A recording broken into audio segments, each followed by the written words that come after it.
Hello and welcome to my channel. In this video segment, we're going to cover and replace a power head. Now, power head is actually run off of power steering fluid.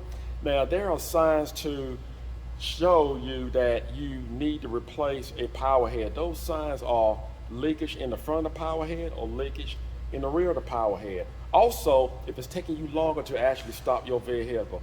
So if you're not a subscriber, hit that little red button, become a subscriber right away, and let's get started.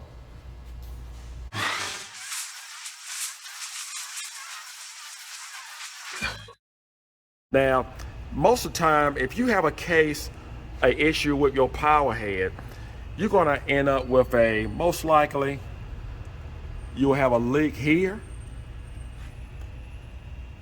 up against the firewall, or we can go inside the cab here and you will have a leak here. Most likely, you will have a leak here. Now, power head has a seal in the front and a seal in the rear, and when it leaks inside the cab, boy, you will know it.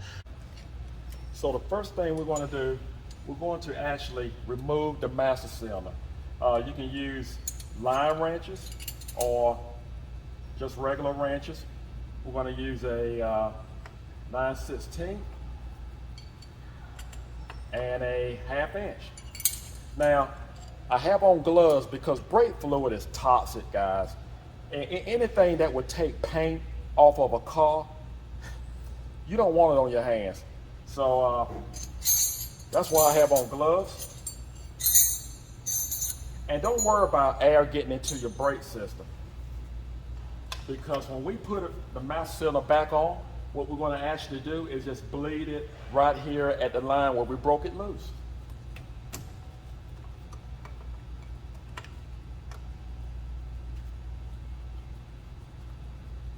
And we have our sensor here. We're just going to disconnect. Try not to break the clip. There we go. And you may want to have a bucket underneath, especially if you have a nice floor with paint that you took time to paint.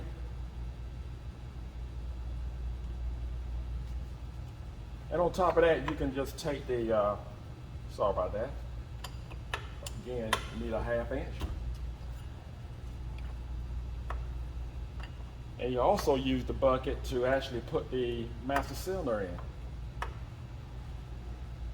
And we have 4 bolts to remove in front of the power head. And you're going to need 9/16 wrench. On there pretty good. Just remove those 4 bolts. Not bolts, but nuts. Correction. All right,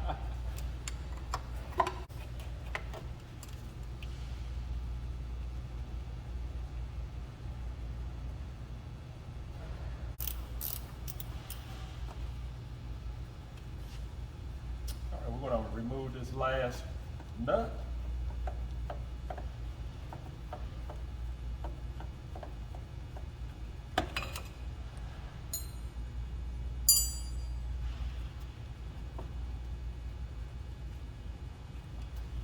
And we'll just slide our master cylinder right out the way.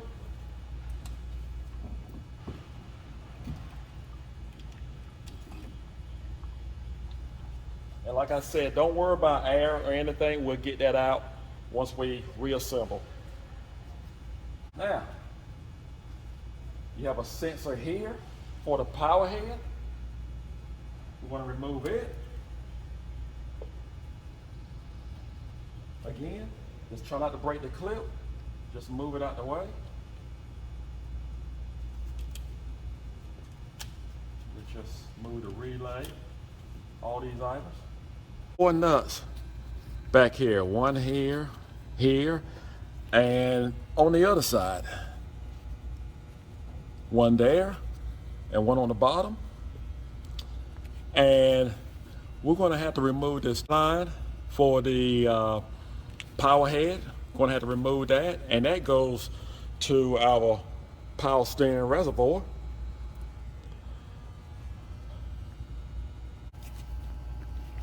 and just remove our clamp.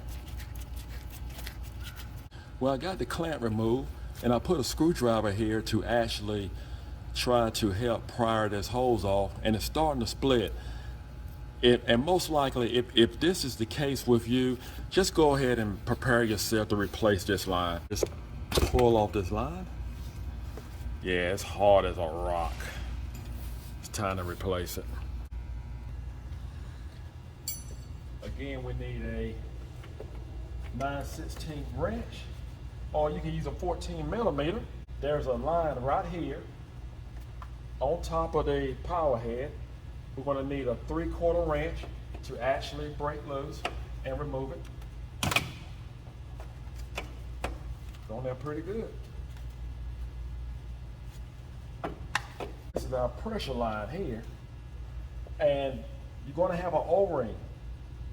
Do not forget that you need to make sure that a O-ring stays up here or goes on here. Pressure hose over, just out of the way. And these are the last two nuts we need to remove.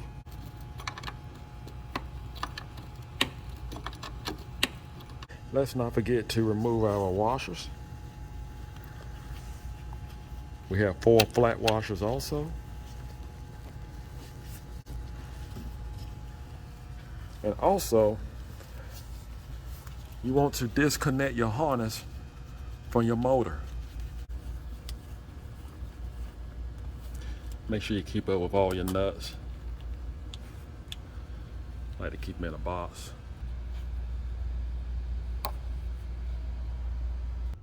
Now we're back inside the vehicle, and we just need to disconnect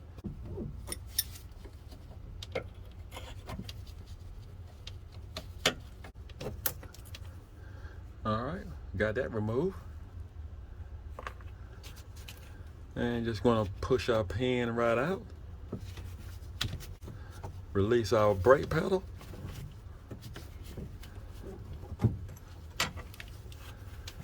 Now we are able to remove our power head from the firewall.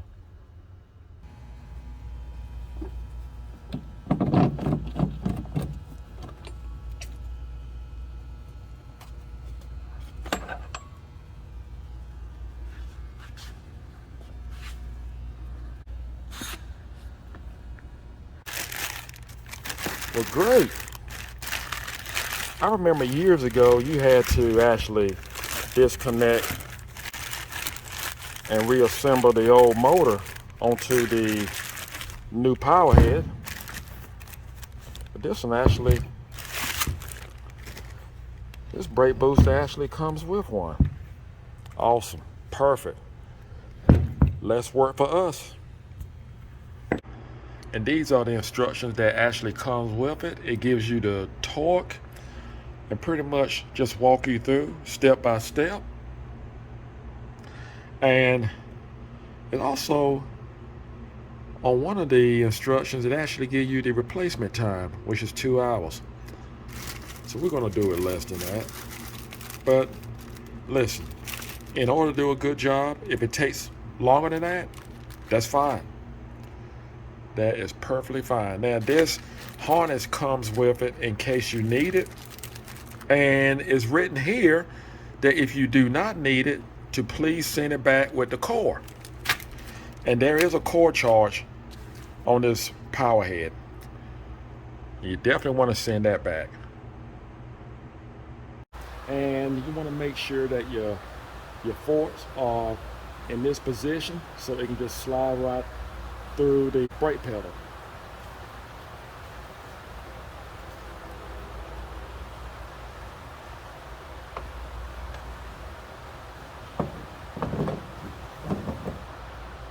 We're on top of the unit, so we're just going to put back on our washers, lock nuts.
All right, so now we have everything back in place, and we're going to have to bleed out our master cylinder, both lines.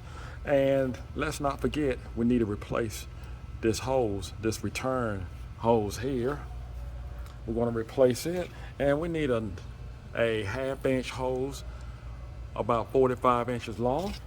Found a nice, perfect brand new hose. I cut it 45 inches long, and it don't have to be the exact same color, but it need to be able to withstand power steering fluid.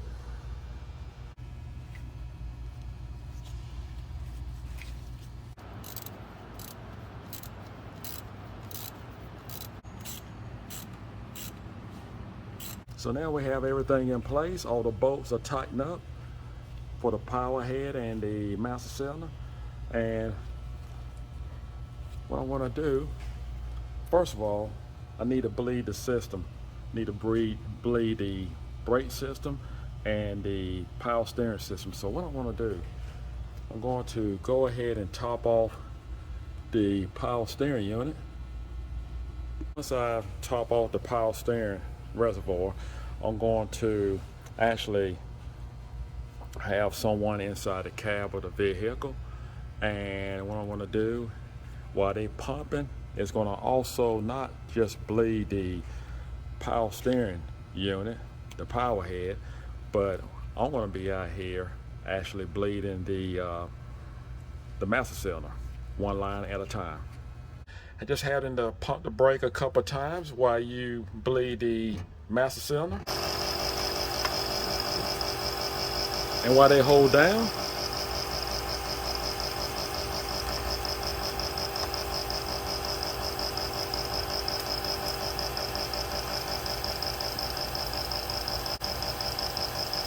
and they just keep their foot on the brake.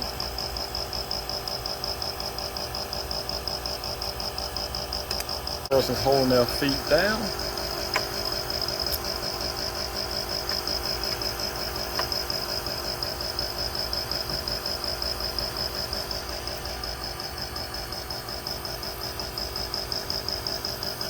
While they are pumping, you are also applying pressure to the power head. So you're knocking out 2 birds with 1 stone. And the motor is working great. You want to make sure that motor is actually working. It's working great.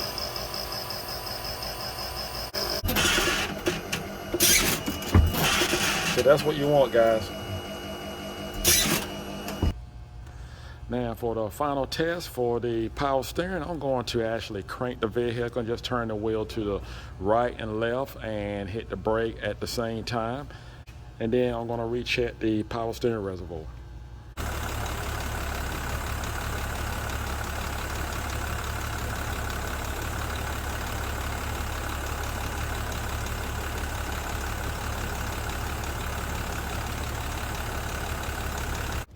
That's all there is to it. To replace your power head or brake booster / power head on your international truck. Now this is a 2002 model, and make sure you return back your core. This is a $114 core for me. I'm going to make sure I return it back. And I didn't need this harness, so I'm going to make sure it goes back in the box with it like they want. I want to thank you for watching. Now I hope this video helped. If you like it, give it a thumbs up. Take care, and God bless.